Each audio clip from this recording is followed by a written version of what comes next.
All right, guys, before you get started, remember, like, share, subscribe. We've got a lot of content coming out. And if you want us to do your team, let us know in the comments and maybe let us know if there's someone, an expert that you like to watch that covers your team that we can get on the show. We'd love to have them on. Hey, guys, welcome to the Centre Bounce. Today, we're joined by Damo, formerly of Jock Reynolds, to talk all things FREO this year and our predictions heading to 2024. You know, the ladder from 2023 wasn't that great. Does Damo think they're going to go up or down, or does he think they're probably going to have the same kind of performance? Damo, how you doing? Doing well, Big J. Thanks for having me. Always good to be Anytime? here. This channel always does a lot for footy and Supercoach, and glad to be on it. Yeah, just kind of wanted to start this series talking to you guys. I think fans of their own teams kind of a bit more of an expert compared to fans of other teams, right? I know a lot about North Melbourne. Joe knows a lot about Essendon. It doesn't feel right us kind of talking about those teams, being like, yeah, this is what we think, this is what's going to happen without the input of experts. I guess you can call experts like yourself. Well, I mean, I read things differently to other people, but Hmm. being close to the club as a supporter, I like to think I have a better understanding of people from other side of the country who just seem to read headlines. But everyone has their different opinions about how things will pan out and how lists look and how coaches are doing. And yeah, Yeah, I guess kind of it's a bit hard not having Harley Reid and being in Perth at the moment because every newspaper on the back, we see it here in Victoria. I think there was a stretch of like 14 days in a row, just blanket Harley Reid. Before we get into Freo, kind of how was that for you? I don't mind. Leave Freo to fly under the radar. I don't really care. No, that's fair enough. Well, as you say, we're talking Frio. I guess kind of being from a Victorian team, my feelings for them in 2023, I thought they'd do a lot better than what they did. Before we kind of go into the ladder, is that kind of where you thought they would be? Well, they finished on 10 wins and they finished Mhm. quite far down the ladder. And I mean, in previous years, 10 wins wouldn't slide you too far back down in the in the bottom half, but this Yep. year was so close that it just did. And I don't think they took as far back as of a step as other people do. I just think Mhm. because it was such a close year, every loss had so many repercussions that really, kind of fucked them over. Sorry, can you Yeah. swear on this channel? That's fine. I'll see what I can do with that. Uh, yeah, it's a bit of a tricky one, as you say. Like Gold Coast were really close to making finals. Frio was definitely there for a while. You got your Geelong and you got your Essendon as well. There wasn't many wins between those clubs, and then you obviously had your North and West Coast that basically didn't win anything at all. So you were definitely around the mark this year. Yeah, and I mean, that's not to say that the club didn't take a step back because they definitely did. There was Mhm. definitely some teething problems with game plans that they tried to fix from the previous season that didn't quite get over the line. And eventually you saw positional changes and some fixes and all that eventually got the club humming a bit better in the back half of the season. But I don't think they took as far back of a step as the ladder might suggest. Yeah. And I think people are looking too much on the previous ladder, the ladder from 2023 when they do their predictions for 2024 and not thinking about how close the year was as a whole. Yeah, because I know that I had you on to do our 2023 predictions video. So kind of this version from last year. And, you just brought in Luke Jackson. Guys like Griffin Logan, Darcy Tucker had left. But there was some real optimism there, being like, cool, we've actually brought in these players. Yes, we've given up a bit in the draft, but like the upside should have been a lot better. Oh, the upside should have been a lot better, but I don't think we were that far away in our losses from turning the tables from being 13 losses and sorry, Mm, 13 wins and 10 losses. Some of yeah, those losses were just were couple of points here or there.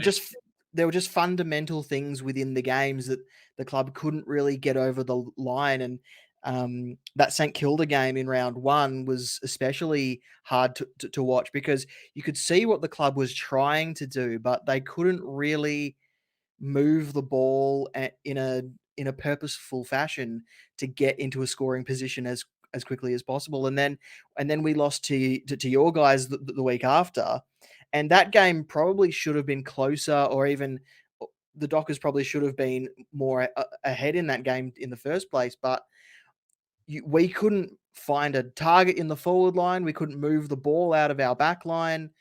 It was just There was just disaster after disaster in those first two games, and then we were sort of written off from there.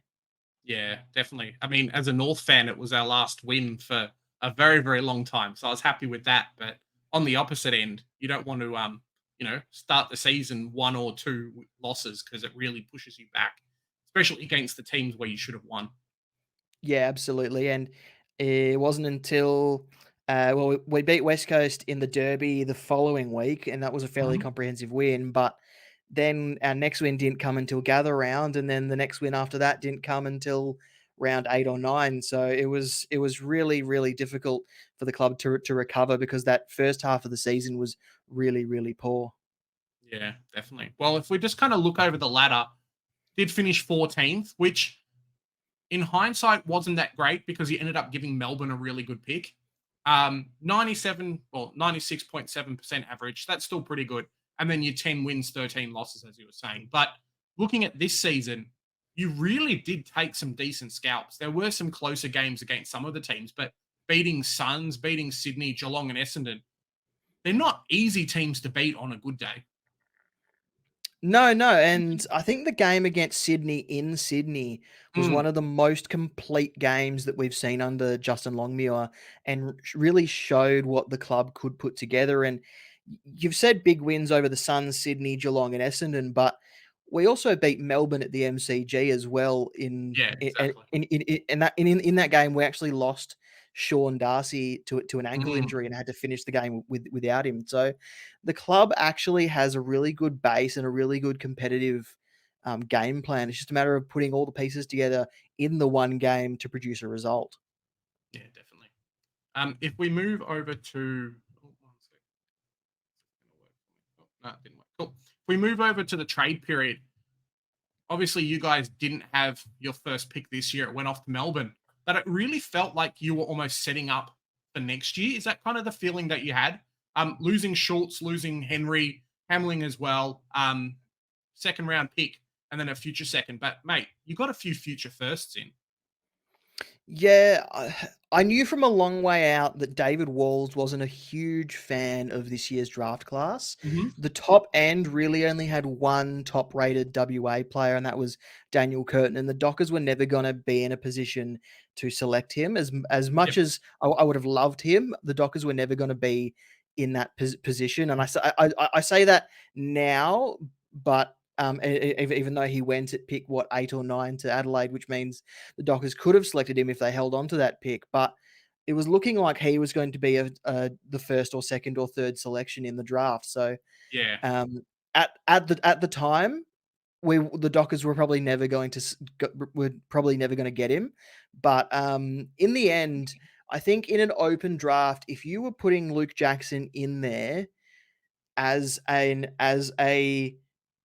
draftee Selectable player. Yeah. as a draft option, I think if Fremantle still had that pick, they would have picked him. Yeah. And so I think overall the trade worked out okay. I mean, we did give up a King's bounty for him, but Mhm. I think it's worked out in the end. Well, that's what you want, right? I know from Twitter that a few of these outs really hurt you, and we might talk about Lockie Schultz kind of leaving the team. What the impact you think that might have, and how you feel about that. Um that one, the more I learnt about why he requested the trade, the more I understood it. That doesn't mean it didn't Mhm. hurt him leaving, but there were things to do with his family, his partner's family, and all that that meant that he couldn't really stay in Perth anymore. And I understood that in the end once I was given the whole picture. But I mean, him requesting a trade and then the Dockers not really interested in dealing with picks for this year was kind of Yeah. was kind of a surprise, but that first round ballooned out to what, 29 picks, and Collingwood Yes. had the 29th pick or something. So and pick 29 is definitely not what Lockie Schultz is worth, and Mhm. Collingwood were never going to give us their first pick and their second pick. So I think the Dockers did well to secure the future first, which is a good chance to be a little bit in from than this year's pick. It might still be about pick 20, pick 22 after father son and academy bids, but Yeah. that's a lot better than pick 29. Yeah, no, that's definitely true. Henry left, but I feel like he was more of a fringe type player playing on the wing for you guys. After 5 games, Liam Henry was probably gonna be delisted. Yeah. Like, he played the first 5 games of the season, and there was nothing on show that meant that, like, that meant the club really needed to hold on to him, and, it really felt like the club was looking for options from there. So Ethan Mm, Hughes had time on the wing. They brought in Corey Wagner in last year's draft, and he was at times slated for that wing role, didn't quite get there. And then Fife went down, Hughes got injured, Brandon Walker got injured, so Corey Wagner had to move into the back line, all that sort of thing. And then Liam Henry kind of found form in the waffle in the mhm. WAFL for Peel and came back into the team and had a great second half of the season. But at that stage, he was already gone. As far Yeah. as I'm concerned, he was already gone. Yeah. Once they kind of haven't re-signed a contract by, middle of the year, you're probably like, hey, mate, writing's on the wall. I know that was the same with Mackay as well. And then Hamling, defender type for you guys. We'll talk about you getting McDonald in, but was Hamling a surprise? Not really. I mean, like, a bit disappointing to hear that he feels he was disrespected by the club with the contract Mm, offer, but the yep. reality is he's 31, he played 3 games in 4 years or something, and all those 3 games came within the last 12 months. Yes.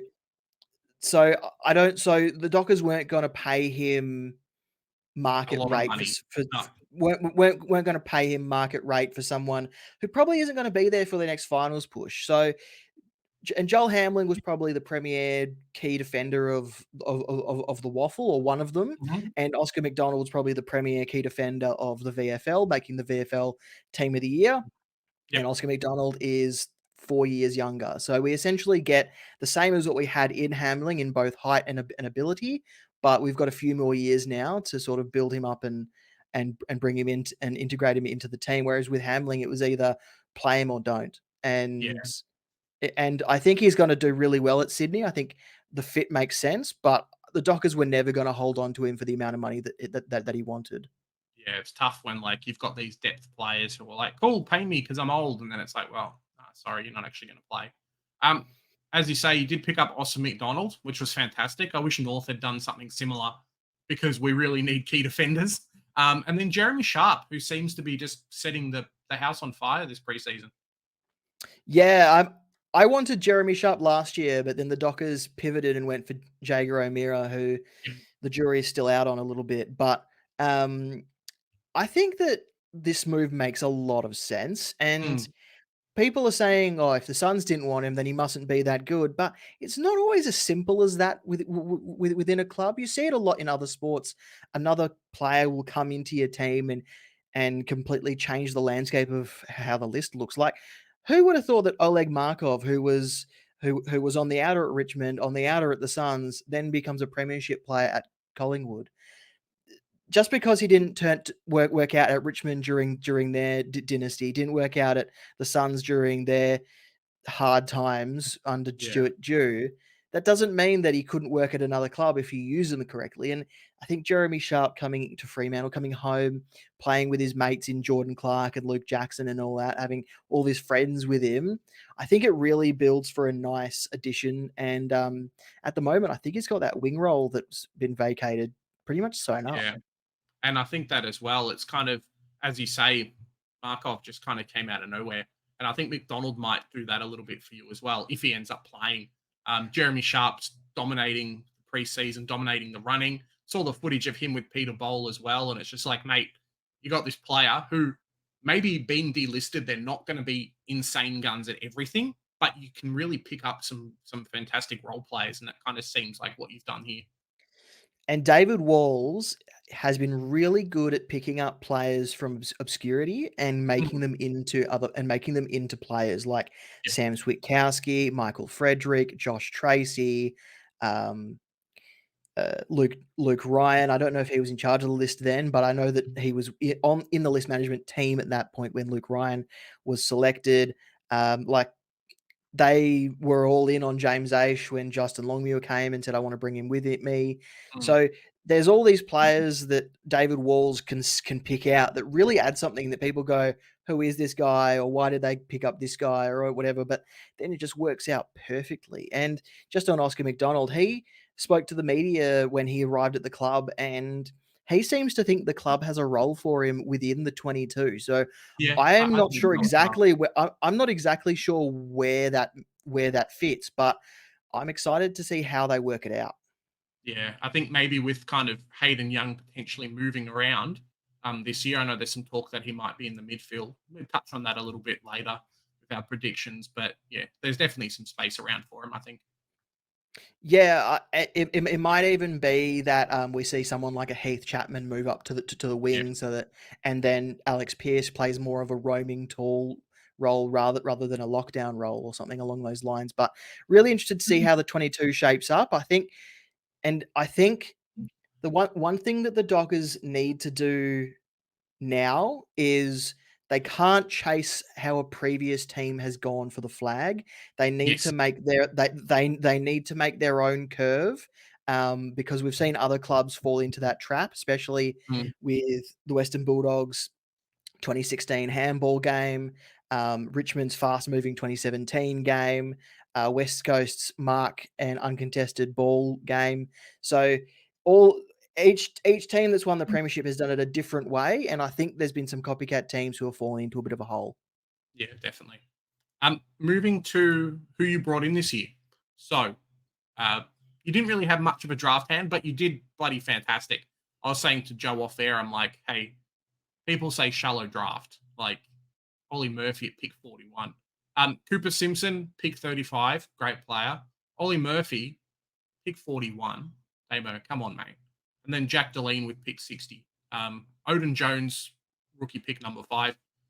Do you see these guys playing early? Are they more depth players, development? Kind of, well, what's your feelings on these players? I can see Cooper Simpson playing really early. I actually think he could potentially, especially Mhm. early in his career, play the Lockie Schultz role. He's got that forward nous. That he's he's got a bit of that in and under about him. He can pinch hit in the midfield. He might play half forward, full forward, or forward pocket to begin his career. And I think he's at pick 35 is a really good pick because he was in the top 20 at one point in the predictions. So I think him falling as far as he did was really beneficial to the Dockers. And then you get Ollie Murphy at pick 41, and it feels like this pick might have been a we have to pick him because if we miss out, we will kick ourselves. Oh, of course. I Yeah, I mean, he's and too good. he's too good to leave on the table at pick 41. But I just there are go home factors that I read in his Mm, interview that make me think he might be someone that we develop, eventually get into the team, and then move on for some picks or maybe a player that actually wants to be at the club. And that's not saying that Ollie Murphy doesn't want to be at the club. It just there's something there's just nothing that reads to that yet. And yeah. then you got Jack Deline who looks like a live wire forward who could probably change a game off a couple of kicks and a goal or something like that. Mm, And I said I don't know if it was on this channel or on another channel, but uh, the Dockers needed someone who could change a game off not many possessions because they didn't have a lot of those players. yeah, yeah. It's a really tough one sometimes because everyone knows about Jai Amos and how fantastic he is, but you don't really hear much about this number two. So if you've got a number two where Jai Amos is going to get the best defenders every week, that number two goes a bit sneaky sometimes. Yeah, for sure. And he's actually he's smaller than he looks, Jack Deline. He's only listed at Mhm. 181 centimeters, but you look at him and he looks like a beanpole. He looks like he could go up against key defenders with Mhm. his sort of body style. So it's really interesting that he's listed as it's really interesting that he's listed as a small and not a medium Yeah. or something along those lines. But he plays like a small, he looks like a medium, and he's built like a tall. So it could be a bit of an X factor, a bit of a hard matchup. Yeah, it's going to be great for Supercoach, them not knowing which position to put him in next year. Yeah. Yeah. Do you know much about Odin Jones? Was he more a speculative pick or someone that you think the club had looked at? Well, the club loves Josh Tracy, and Mhm. Odin Jones is almost his clone. Okay, well there you go. That fits then. Um, I guess kind of we've talked about 2023 a lot. What's happened, what doesn't happen. What's your predictions for next year? Kind of a lot of fans, I guess, from Victoria have seen, hey, look, how the performance was this year. I know that we did our ladder predictor and we didn't really, guys, we didn't really have FREO super high up on the ladder. You've got a bit of a harder matchup. Tell us, convince us, what's your feelings for 2024? What should the fans be excited for? Well, let's think of it like this. So they had Mhm. 10 wins in Yep. 2023. You'd hope that they'd at least add on a couple of wins, so maybe Yep. 12 or 13. Like 13 wins. swing some of Yep. those games that were like 2 or 3 points the other way. Swing some of those games. They've got a really good home fixture. Mhm. Most of their harder games are at Optus Stadium, and the Dockers do a lot better at Optus Stadium. I think, especially against those harder teams.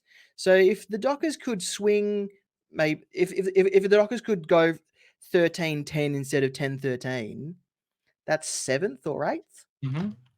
in based on the most recent ladder. So I'd say Yeah. that they're a chance to go back into finals. It's just a matter of how things work out around them. I don't think they're challenging. But I wouldn't be surprised if they return to the finals. Yeah.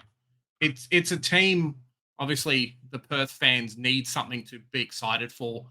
WA, fantastic footy state, but West Coast isn't going to be making finals anytime soon, right? No, no. The West Coast are building their list quite well. They've got some new coaches in. They've got a new regime coming through with a whole lot of different Mm, CEOs, chairmans, coaches, all that sort of thing. But yeah, no, they've got a long way to go before they are back up the ladder. But yeah, Freo, Freo especially, I think if you look at their back line, strong. Look at their midfield, strong and still developing. So that midfield still hasn't reached its full potential. And then the forward line, you feel like they've now got the key forwards. They just don't have the mm, small forwards now. And yeah, Michael Walters is on his way out. Some pieces still need to be moved around. And as long as they can get a competitive score in most games, get Walters involved, Frederick involved, the midfielders roam forward, and some goal kicking from them, then I think the club's every chance to go 13, maybe even 14 wins and find themselves traveling for an elimination final. yeah. And as you say, if the league's a lot more even in 2024, that might, definitely push you up the finals. Um, Talking about the younger kids, is it more just a case of, well, another year into Brayshaw, another year into Sarong, another year into Amos, or does some like fundamentals really need to change? I don't think that the team is as young as people think. Hmm. Nathan Wilson is gone. Travis Collier is gone. Joel Hamling is gone. Mundy's gone. Mundy was gone last year, and they Yeah. worked that out in the end. But Wilson, Collier, and Hamling spent almost the whole season at Peel. Hmm. They didn't provide leadership on game day. They didn't provide leadership on the ground when they were selected. They were at Peel. Yeah. So how has the AFL team, the AFL 22, gotten younger. They've lost Lockie Schultz, who is 25, but then they've added a bloke who is 18, who looks like he has some really good goal kicking traits, Hmm. who could be anything halfway through the season. We saw Cody Waitman come through really quickly for the Bulldogs. We That's saw true. Jack Higgins come through really quickly for Richmond when he was there. We like all these players, we don't know what they can produce. They're really an unknown quantity, but the Dockers have a strong back line, a strong midfield, look like their wings are going to be in pretty good shape with because they've got options to go through there with Johnson, Sharp, Aish, Erasmus, even Hayden Young and Chapman Mm, could spend some times on the outside. Even Andrew Brayshaw has some capacity with his running ability to spend some time on the wing as well. It's really just the ground level threat in the forward line that the Dockers will need to work out. And they aren't the only team that has that issue. In fact, no, that's there are true. teams in fact, there are teams that made finals this year that have ground level threat Mm, problems. yeah, no, that's very true. Before we kind of finish up, are you expecting any of the draftees or any new inclusions to play straight away? I know we've talked about Jeremy Sharp a little bit, but anyone else? I think Jeremy Sharp is there. Yep. Oscar McDonald is a chance. Mhm. I don't. I think he comes into the team eventually, if not straight away. Yeah. And Cooper Simpson is my pick that for an early debut. But I've also heard some whispers about potentially Josh Draper, who was Okay. selected in last year's draft, who is a chance to make an appearance at some point. He's a bit of a swing man. He was played as a key defender for Peel, but can also play up forward. And he's listed 198 centimeters, but he plays a lot smaller than he is. All right, guys. Let us know what you think in the comments. Did Damo get it right? Or is he just talking like a FREO fan that, maybe doesn't understand the Vic bias? Let us know down in the comments. And remember, here at the Centre Bounce, we do the hard work so you don't have to. We'll catch you in the next one. Damo, where can they find you? At Damo SC on Twitter and Mhm. Damo Supercoach on YouTube. Perfect. Hit him up, guys.